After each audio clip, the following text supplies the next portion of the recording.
You know, I have one simple request, and that is to have sharks with frickin' laser beams attached to their heads. Now, evidently, my cycloptic colleague informs me that that can't be done. Can you remind me what I pay you people for? Honestly, throw me a bone here. What do we have? Sea bass. Right.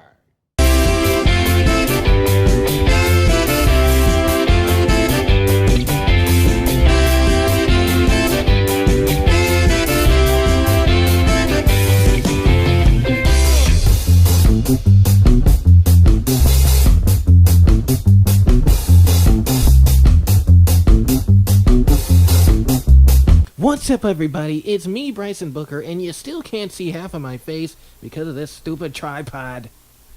There we go. That's a little bit better. Alrighty. Man, I hate this tripod. Anyway, I'm here to do a review for you, just for you. And today, I'm doing a movie review because I've never done a movie review in a while. And I think this movie deserves a pretty good review. What movie am I talking about? I'm talking about a 60s hipster who probably reads Playboys a lot during his free time. But while reading those Playboys, he saves the world. And he's a secret agent with a special sidekick. And this film was made in 1997 by New Line Cinema. If you didn't already guess, it's the excellent dude himself, Mike Meyers, in Austin Powers' International Man of Mystery. This film was, like I said, released in 1997 from New Line Cinema. This is the VHS of the movie. But if you're... Whoa. Didn't see that coming. Look at that. Whoa, that actually broke. Thank God I'm returning this VHS. But as I was about to say, before I just found that out, I'm lucky it didn't mess up my player. As I was about to say, if you're a 21st century millennial hipster, you probably caught this on DVD or any other illegal movie site. Not naming names. But Austin Powers is a pretty funny spy comedy. And basically, I'm just going to give you a summary of this movie. It stars Mike Myers, like I just said, and it also stars Elizabeth Hurley. Those are mainly the two main stars in it. But it also stars Seth Green, who I love the Seth Green moments in this movie. It's one of my favorite parts. And then the obvious Dr. Evil. I forget, though, who plays Dr. Evil. It's something that I'm going to have to probably look up. But whoever plays Dr. Evil... You are diabolical, you. But basically what I just said is basically the summary of this movie. A world-class playboy and part-time special agent. Powers is defrosted after 30 years, so basically the last time he was in action was in 30 years ago. So this film is set in 1997, so Austin Powers was frozen... or first got frozen, I should say, back in 1967. And basically, Powers got frozen so he could chase Dr. Evil. So, when Austin Powers learns that Dr. Evil is taking over the world again, they have to defrost him so he can go basically save the world from getting taken over by Dr. Evil. But, while Austin Powers tries to save the world, he tries to improve his love life.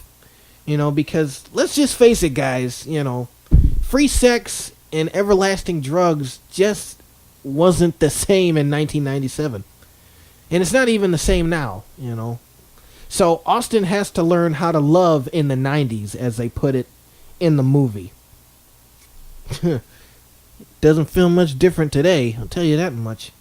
But that's basically the summary of the plot.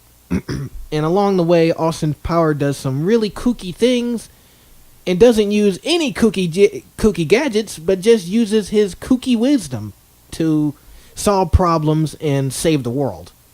And basically, this film, it's rated PG-13, but just to let you know, guys, there are some sexual innuendos and sexual moments in this film. So if you're not too fond of that, Austin Powers may not be a good film for you.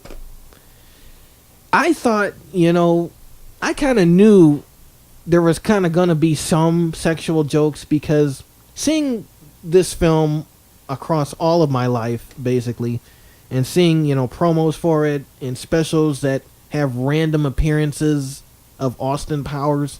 Remember those specials? And just Austin Powers just comes out of nowhere. It was pretty creepy, those specials. But anyway, going from that, I kind of knew what to expect, but then when I watched the movie, I saw something totally out of the ordinary than what I even expected. This movie is good. It's funny as heck, but to me, and maybe I'm just not man enough for it, is there is a whole lot of sexual innuendos in it. More than I expected it to be. I thought this wasn't going to be so spicy in terms of sexual content. But it is, being rated PG-13. Now, it's not that, it's not a rated R film, but it does have some rated R moments that they could actually squeeze, enough that they could squeeze into this PG-13 movie. Which, guys, this is 1997. Everybody was a rebel. And basically, you could put some R-rated things in a PG-13 movie and get away with it. I mean, it was great. But if Austin Powers was re-released today, I think it would be rated R, even though some of the content in it is not as bad, but, it would kind of be rated R because of the content. But with that being said, all content aside, the story makes sense. You get what they're talking about. The jokes are funny. They are funny. Like, I remember the part where Austin Powers was trying to look for one of Dr. Evil's people in the casino. And the part when he was in the restroom with the cowboy or whoever that was, the other casino guy. The guy looked at the toilet and like, dude, what did you eat? That was a good joke. And the Seth Green moments. I just loved the Seth Green moments. Seth Green was just like, it was just like he was offered a contract to do this movie and he was like, okay. And he did it.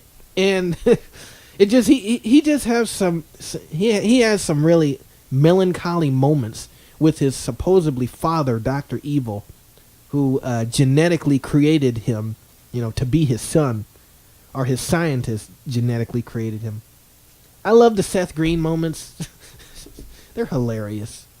To me, because Seth is so melancholy about the whole situation with him and his dad. And truthfully, he hates his dad and wants to kill his dad. And even when he wants to kill Austin Powers, his dad is like, no, I'm not doing it your way. I'm doing it my way. And there's this other funny moment that I like in the movie. I didn't put a clip of it in this video, but I should have, of the shush moment. Whenever Seth Green tried to say something to Dr. Evil, Dr. Evil is just like, shh, shh, before you even said anything.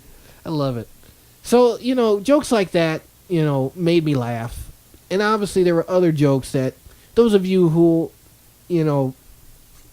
prefer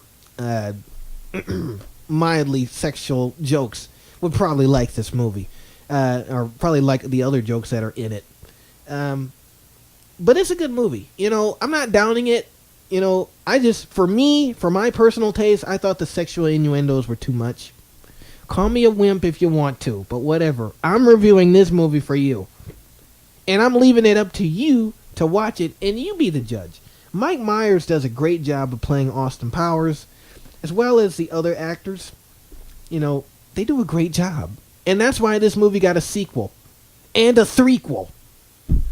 The second movie was The Spy Who Shagged Me in 1999. And then the third movie starring Beyonce Knowles was Goldmember in 2002. So, this series, Austin Powers series, it had cult followings. And the next two movies were even better than the first. So I encourage you, if you haven't already seen this as a kid, or if you never watched it in your parents' basement with all the lights off, go ahead and do it. It's Austin Powers, International Man of Mystery, released by New Line Cinema in 1997. It's a pretty great movie for a pretty great time, and it's still groovy to this day, baby. Go pick it up.